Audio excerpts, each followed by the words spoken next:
the unit circle here is, if you remember, I don't know how many numbers are up there, but let's say if there's 50 numbers up there. If you try to remember where every one of those 50 numbers goes without any link to one another, you're going to struggle mightily on the quiz that I give you, okay?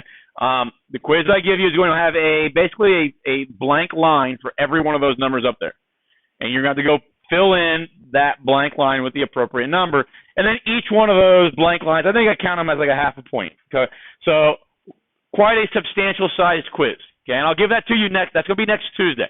And I'll give you about anywhere between 5 to 8 minutes to do that. Okay, it's not going to be something that we sit and because it's supposed to be something that we use as to jog our memory type thing, a tool as we're operating within this course. Okay, so we'll do that Tuesday. Now, we will also maybe do that on Thursday of that week, or Friday of that following week. Okay, and maybe even 5 weeks from now, you might come into class and say, hey, pop quiz over the unit circle. Okay, why would I do that? Why would I ask you to do this once and then maybe 4 weeks, 6 weeks, 7 weeks, 8 weeks from now, pop a quiz on you over it again?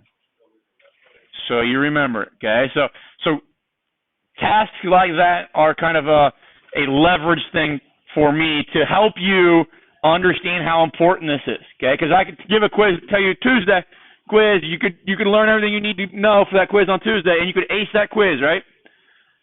And a lot of you have done this in previous courses, okay? But then on Wednesday, you don't remember a thing about that unit circle. Have you ever been in that situation? Yeah, okay. Did you really learn? You got an A, but did you really learn anything? No, because you've forgotten it, right? Okay. So what we're going to do to maintain or keep that leverage so that you understand how important this is and to allow the rest of the course to progress the way it should, I'm going to hold you accountable for this as many times as I can in a reasonable manner. Okay. So just keep that in the back of your mind. Once you perform the first time, and I usually have great success on this the first time, okay? It's actually very rare that I have anybody miss more than 2 or 3 points on it, okay? But the second time, I have some people that get zeros on it because they just don't take the approach that this is going to be important. This thing drives the rest of the class.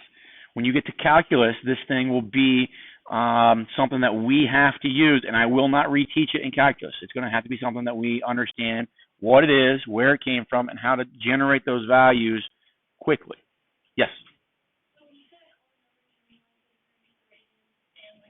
Yep.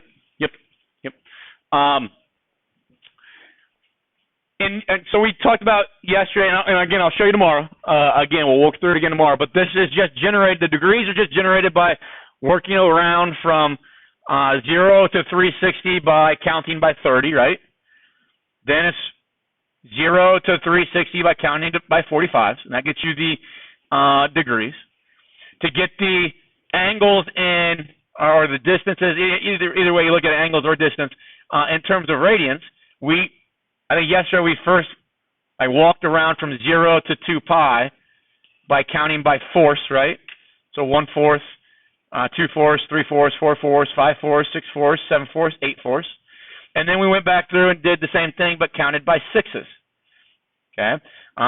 So 1 6, 2 6, 3 6, 4 6, 5 6, 6 6, 7 6, 8 6, 9 6, 10 6, 11 6, 12 6, right? And that gets you the orange and blue things. Once we get the orange and blue things, then it's just a matter of what are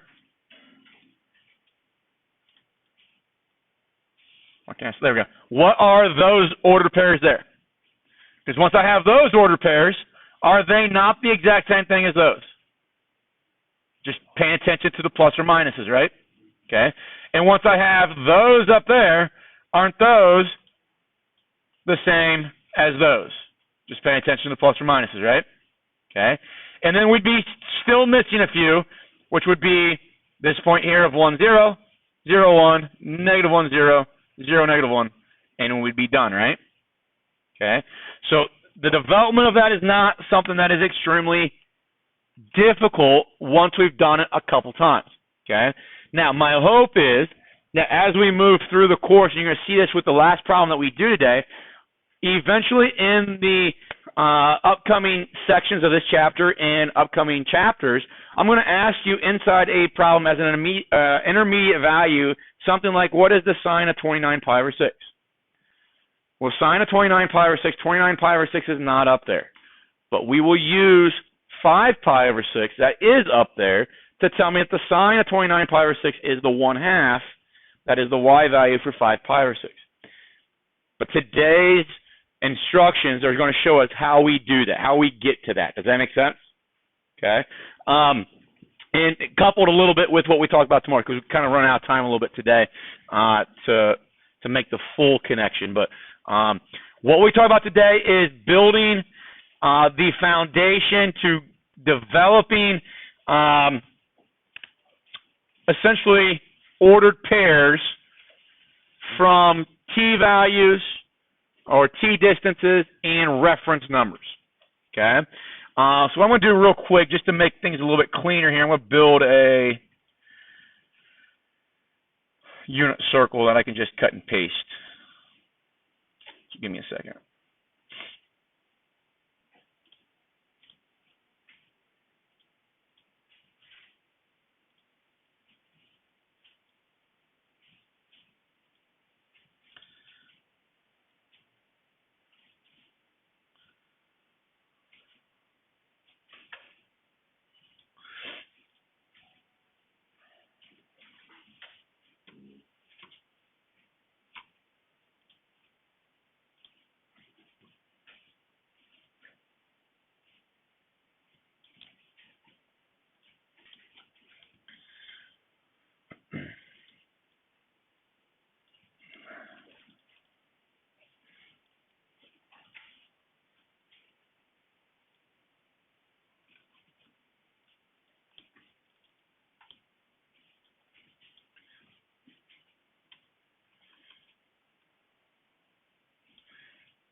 All right.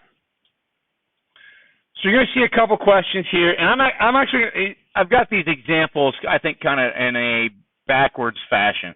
So we got example 4 here. I'm going to jump down here to example 5 first. And we'll run through these in example 5, and then bounce up to example 4, because that's more of a linear progression for these initial steps. So example 5 says, find the reference number for each value of t here, okay? So what our end goal, and we will see this in the last problem, and then we'll talk about it more tomorrow. Our end goal is to be able to identify what the sine or cosine of 5 pi over 6 is, or to identify what the sine or cosine of 7 pi over 4 is, or negative 2 pi over 3, or the sine or cosine of 5.8. That's our end goal. But there's 2 to 3 steps that are going to get us to that point. Okay. Now you might be saying, dude, you just showed me the unit circle. I'm just going to use that cheat sheet that you showed us to get this. And that would be acceptable. Okay. But if you're always going to use that sheet, and then I take that sheet away from you on a test or quiz, or we're in calculus and you don't have that sheet, you're going to be in trouble. Does that make sense? Okay. And that sheet is a good reference for you initially as we're doing this stuff. But the hope is that eventually you don't depend on that. And I told the last class, it's much like when we were in 5th grade, 6th grade, and we're learning how to multiply fractions. What did we always use to help us with multiplying fractions? Calculator, right? And the ABC button, that's what everybody tells you. You just use the ABC button. Okay, well, what if I take the ABC button away from you? Now you are stuck in that problem, right? So if you always use the tool, you are limited by that tool. So if it's gone, you're limited. You're stuck. You can't do anything. All right. So my hope is to get you guys to obviously develop that unit circle as we need it. Okay. But that progression and why I test you and quiz you over it is so that it ingrains in your mind, so that when we're doing problems like this, you can visualize it without the physical piece of paper there with you. Okay. Does that make sense? So if I want to find the sine of 5 pi over 6, or cosine of 5 pi over 6, the first thing is to find what we call a reference number. So t, we talked about, I'm going to talk about it as a distance. You want to talk about it as an angle measurement, you can, it doesn't matter. But I want to talk about it as a distance traveled along the unit circle, okay? So one thing that I think is beneficial to do is I always go through and say, okay, well, if this is always 0, no matter what, that is always 0.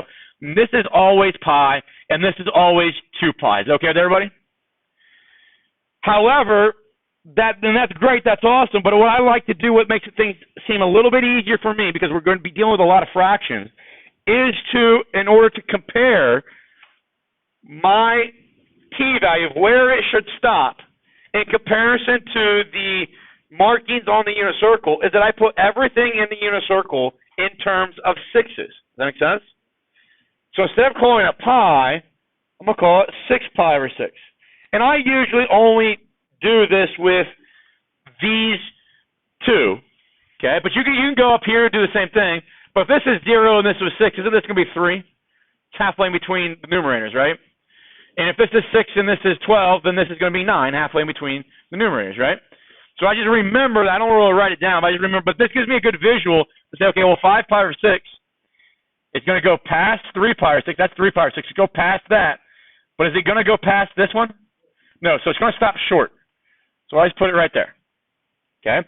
That distance right there that I just highlighted is the t value of 5 pi over 6.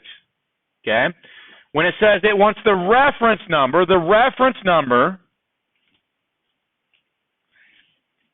is that additional amount that you need to travel to get to the x-axis. And we identify it as the shortest distance you can travel. Because I could travel back along the black arc that I made, but that would be longer than the red one, right? Okay, so I want to go to that shortest distance.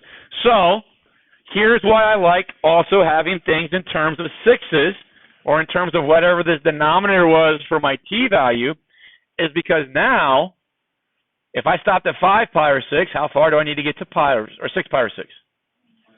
Just pi over 6. So that red distance there is what we call t bar. That's our reference number, and it's pi over 6. Yes?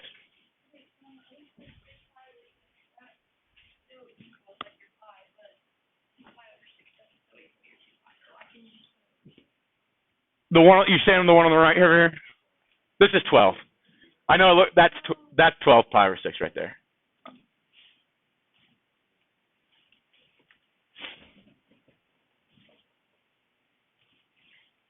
Kind of looks like I connected that t distance.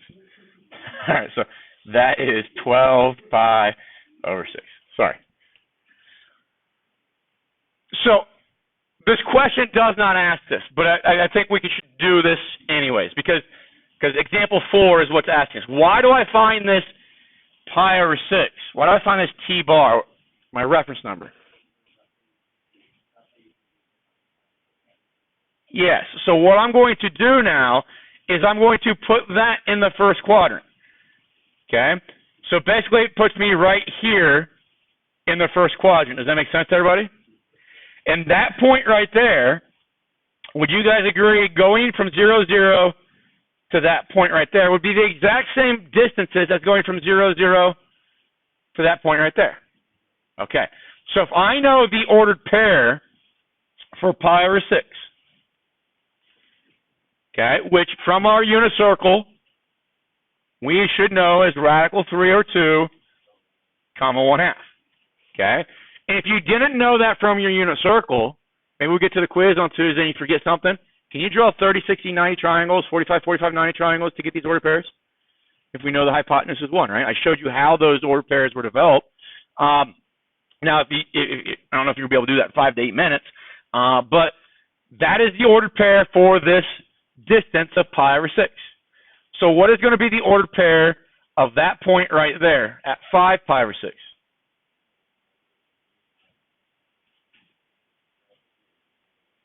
Good.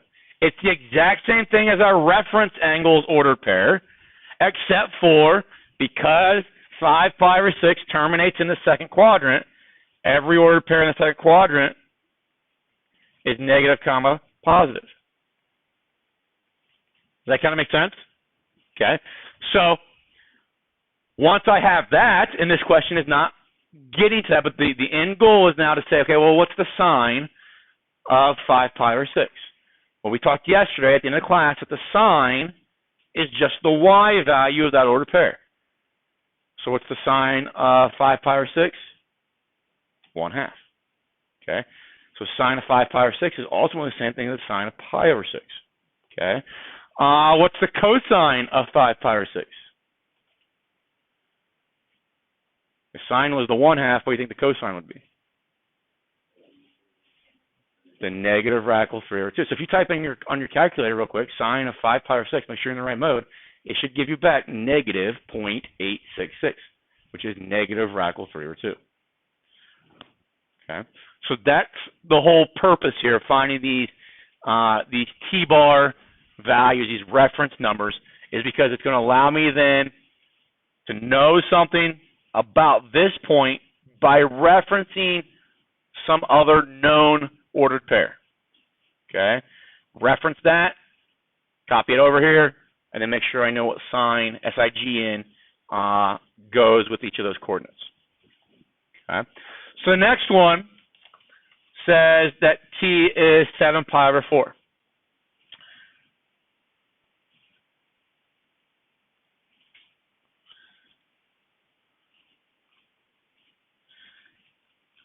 Trying to get,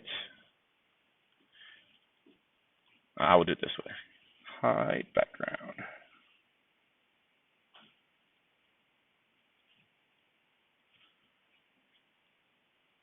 All right, so now if I'm looking at 7 pi over 4, okay, I'm going to make this 0.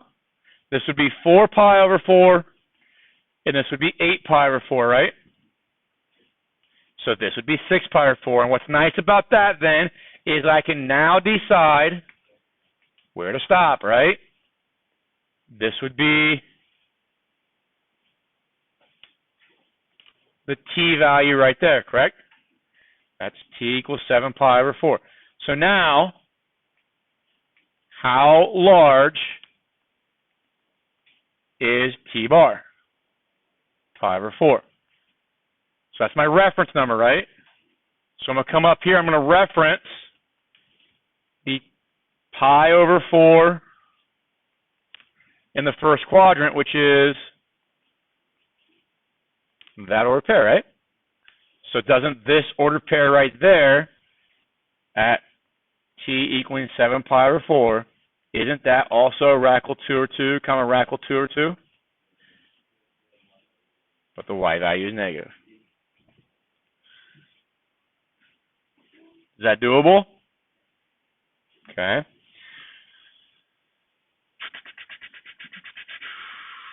Do this one a couple different ways.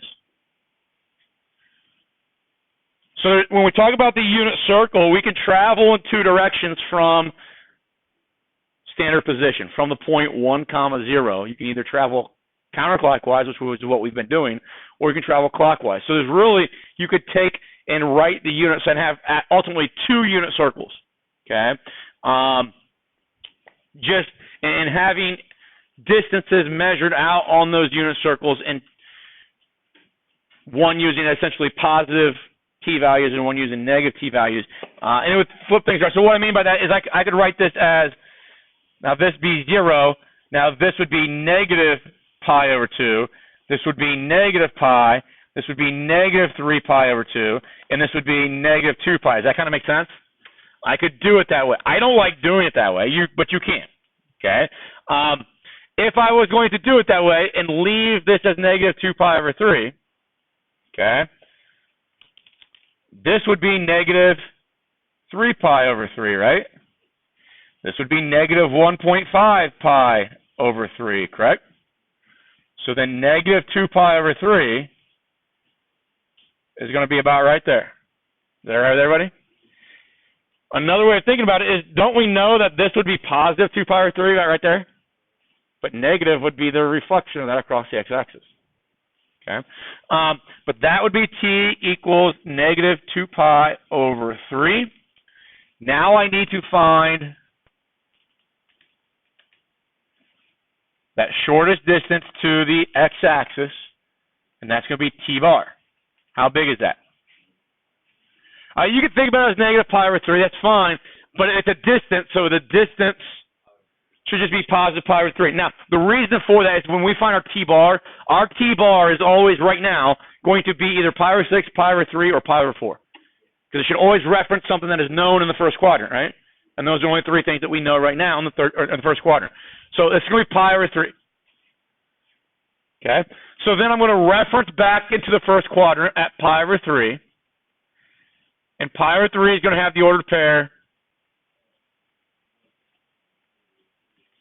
Good. 1/2, comma, radical 3 over 2. So what is the ordered pair for t equaling negative 2 pi over 3? Good. It's the same as what I referenced, but because we're in the third quadrant, it's negative, comma, negative. Okay? Let's do this one again. We'll do that 5.8 one, but I just want to give myself a little bit of room here. If t is negative 2 pi over 3, you guys remember what we did when I said like theta was negative 2 pi over 3 and we didn't like dealing with negative angles? Let's say this. Let's say that I put 2 people back to back right here. One person's going to travel that direction, one person's going to travel that direction. The person that's traveling this direction, and in a clockwise fashion, we know that they're going to stop right there, correct? Can't this person get there as well? How do I find that distance that person is going to walk? Okay, but instead of 360, it's 2 pi, right? So you're going to add 2 pi to this. So you're going to add... Yeah, I don't know why I was doing that. Because it's thirds, 2 pi is going to be that, right? So when I add those together, I get 4 pi over 3. So when the question is, if t is negative 2 pi over 3, that is asking the exact same question. If I'm only interested in finding the reference number and then the terminal point that's attached to that, I can then say that negative 2 pi over 3 is identical to 4 pi over 3. And what that does is it forces me now, or I don't say forces, but allows me to work in a more comfortable manner. I like working with positive numbers. Okay, so there's 3 pi over 3. 4 pi over 3 is going to be there because right here would be 4.5 pi over 3, right? Okay, because this is 6 pi over 3. Okay, so then what would be, so if that's t bar would be that there, right? Is that still pi over 3? Just like the last one was when we worked with going in the negative direction. That's something we can do? All right. All right, so the last one there said t is 5.8. So when t is 5, so these are questions that occasionally will pop up. We saw these also with theta when we were working in section 5. I think it's 5.2 and 5.3. When I tell you I'm looking at 5.8, okay, so really what 5.80 is as a t value is 1.846 times pi, or approximately that. Okay, so what I'm trying to get at here by writing that down is to demonstrate that there is still a pi here. It's just been multiplied through the 1.846 and it's turned into 5.8. It's processed. Does that make sense? Okay, so we're still working with the same stuff, but if that pi has been processed into 5.8, do you know how 5.8 should compare to 0, pi over 2, pi, and 3 pi over 2, and 2 pi? What would you guys remember taking like tests that would say, okay, put these numbers, like take like radical 2, 5.8, 2 to the third, and 7/21, and it said put them in order from least to greatest. What would you do with all of them? Make them all decimals. Okay? Put them all in the same format, yes? And that's really what we've been doing, so why not do the same thing here? And it's going to be the easiest thing to do is going to be to change it into, instead of changing, you could change this into having pi with it, because these all have pi with it, right? Okay? So like this would be 1.5 pi. Okay, so maybe that tells you where this would go. This would go between 1.5 pi and 2 pi, right? But I prefer to take these on the unit circle just because I think it's cleaner, and make the ones on the unit circle decimals, because we already know what pi is as a decimal, right? So this is 0, this is 3.14, this would be 6.28 coming all the way around, right? This ends up being 1.57, and this is 4.7. Okay? So now, can I compare 5.8 to 4.7 and 6.28? Okay, so I'd be about right there, right? Okay, so that would be T. So T bar then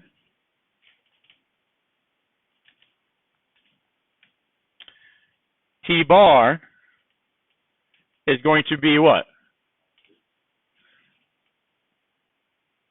Say it again. Well, from my picture, it looks like that, because that's where pi over 3 was. But don't go off of where, because it's not the scale here. How do I find? So if that T value was 5.8, okay, because think about this, if this was like 11 pi over 6, and this would be 12 pi over 6. To get that pi over 6, you would have subtracted them, right? So here I'm going to do the same thing. To find that remaining T bar value, I'm going to take 6.28 minus 5.8, right? Now, a better answer, because this was rounded, is to rewrite it as 2 pi minus 5.8. And that's my reference number. Okay? Now, here's what happened. They'll ask you that question in the homework, but now they won't take this any further and ask you right now what the terminal point of that is. Because the terminal point of that, we have to reference into the first quadrant what the terminal point that goes with 2 pi minus 5.8. And in the first quadrant, do I have anything identified as 2 pi minus 5.8? No, 2 pi minus 5.8 is that number right there. Okay? But here, think about this real quick. If I take the sign of that number,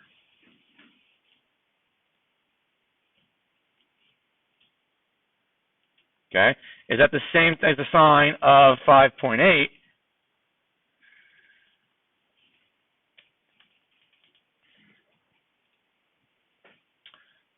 Okay, so we're in the wrong mode. Are those the same?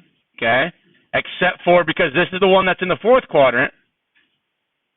Oh, sorry, so this would be the one that's in the first quadrant. Does that make sense? That's the T bar. This is the one that's in the fourth quadrant. Do you see why then there's a difference in the sign, SIGN? Okay, so that's something, and we do the cosine as well, using the same kind of structure. But when they give a T bar that is not something like pi over 3, pi over 4, pi over 6, they're not going to ask you then the terminal point that is attached to it right now. Okay. Questions on this? Yes. Yes. So my examples, and I said we come back up and do these if we want to, if we need to. They're going to stagger the homework questions. So when I give you a homework, obviously the questions that I pull off are in like kind of chronological order of how we work through our notes. So the first question is going to say, find T bar. Find just this reference number. Okay.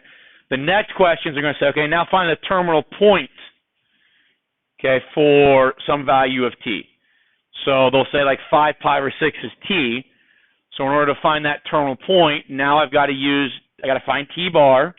I got to reference that back to the first quadrant, to pi over 6. And so my ordered pair would be radical 3 over 2, comma 1/2. But then because 5 pi over 6 was in the first or second quadrant, then I would make the x value negative. So the terminal point is the ordered pair.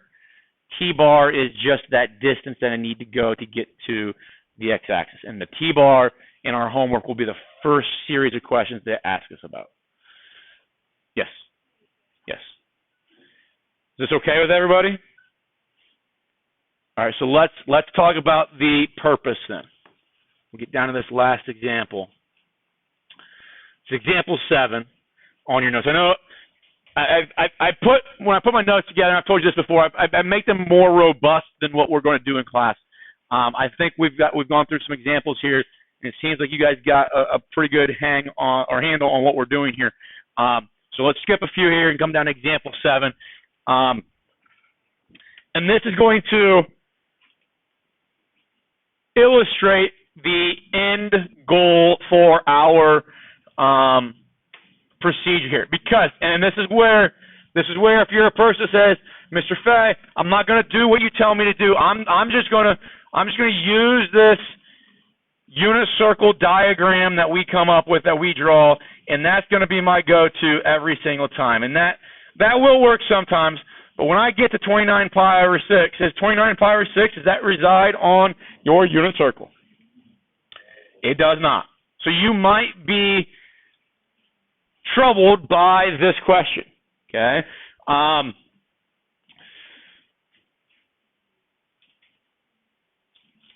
You can get to a point eventually to use that table, but right now at the onset you can't. So you have to at least understand what is the underlying procedures here that we go through to do this. So T being 29 pi over 6, okay? So in order to make this understandable, let's write this as 0, let's write this as 6 pi over 6, and let's write this as 12 pi over 6, correct? Okay, so 29 pi over 6, the T value, getting me to there would be 12 pi over 6, right? Okay, so I'm going to then choose a different color here. And now doing this around would get me to 24 pi over 6, right? How many more do I need to go? I need to go 5 more pi over 6s. So this would be 3 pi over 6, right? 5 pi over 6 is going to get me a stop about right there, correct? Okay. That gets kind of messy looking, right? And on like a static picture in a textbook, it'll look like this, which is ugly. Okay. I'm just showing you the number of rotations that we go. What's an easier way of doing this? Okay. So remember we had coterminal angles, right? Well, if we're in a unit circle, a coterminal angle is analogous to a coterminal point now. Okay? So if somebody walked around this circle 5 pi over 6 units, if somebody else walked around the circumference 29 pi over 6 units, they're going to be at the same spot, right? Okay? So what we're seeing here is that we're going to start subtracting multiples of 2 pi. Okay. Now the reason I like to again write my circle so its denominator is 6 all the way around is because now when I do the subtraction up there, now I got 17 pi over 6, right? Which is still greater than 12, so it's more than one revolution around. So I'm going to subtract another multiple, right? It basically tells me how many times I need to subtract 2 pi. So that will eventually get me to 5 pi over 6, right? Okay. So now the question is no longer T equals 29 pi over 6. The question is T equals 5 pi over 6. But that is still maybe a more difficult question than what needs to be asked. Could we ask, well, what is T bar? T bar is pi over 6, and that is this distance here, right? Okay. And if T bar is pi over 6, then I'm going to reference back to the first quadrant, a distance of pi over 6, right? What's the ordered pair with pi over 6? So then the ordered pair that goes with 5 pi over 6. Okay. So if that's the order pair that goes with 5 pi over 6, what's the order pair that goes with 29 pi over 6? Same thing. Okay? And then yesterday we talked about in the unit circle, we know that the sine of theta is always equal to y over r, right? Okay?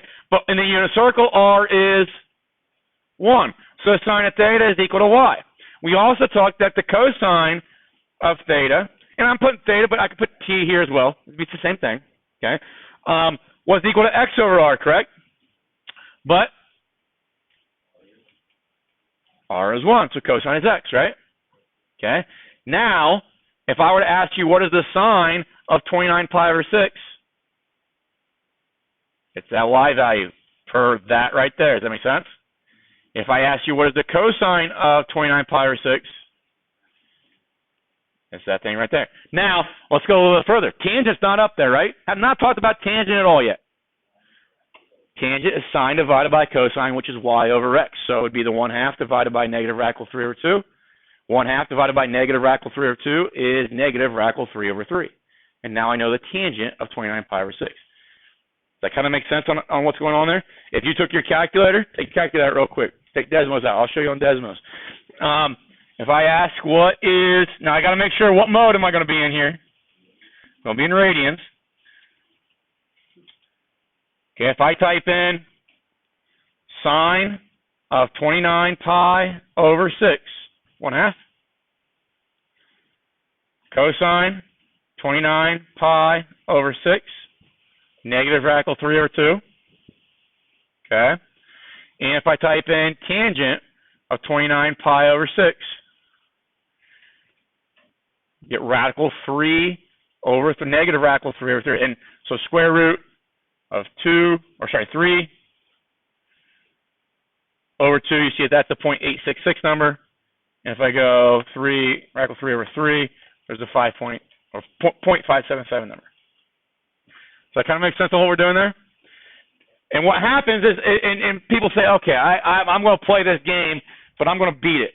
I'm going to beat the game by saying, okay, he said that the only reason we're using this unit circle stuff is so that we can get our radicals, get the exact values, right? Because the calculator, if I want to know what the cosine of 29 pi over 6 is, I can type that in. Calculator says 0.866, right? I can make the connection. I can memorize that 0.866 is equal to radical 3 over 2. So when I'm using my calculator, I type everything. I'm on test quiz, type everything in. Gives me 0.866. It says exact values. Oh, radical 3 over 2. And I've got it, right? I've circumvented everything that Mr. Fay just told us, right?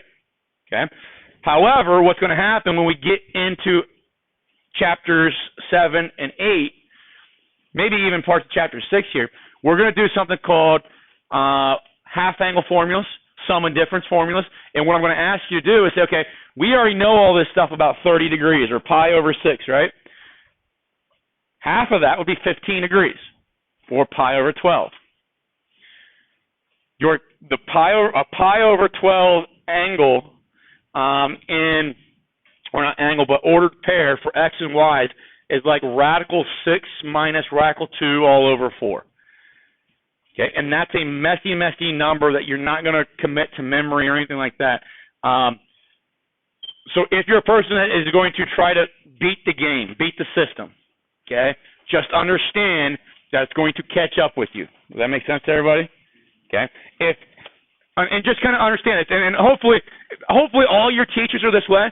But if I was going to teach you something that you didn't need to know, I wouldn't teach that. I don't teach that. Does that make sense? I'm going to teach you, obviously, the knowledgeable, the mathematical part, but I'm also going to show you the way that you calculate these things, and I'm going to do it in the most safe, secure, and easiest way that you can do it. Okay? So if you try to beat that, when you do beat that, eventually it's going to catch up with you. It's kind of like the person that maybe always cheats. Okay? They might get through grade 9 through grade 10, but eventually it's going to catch up to them in grade 12, right? Or in college. Maybe somebody that's always doing homework in class. They're getting the grades that they want, but is it going to catch up to them? Okay, so don't try to beat the system.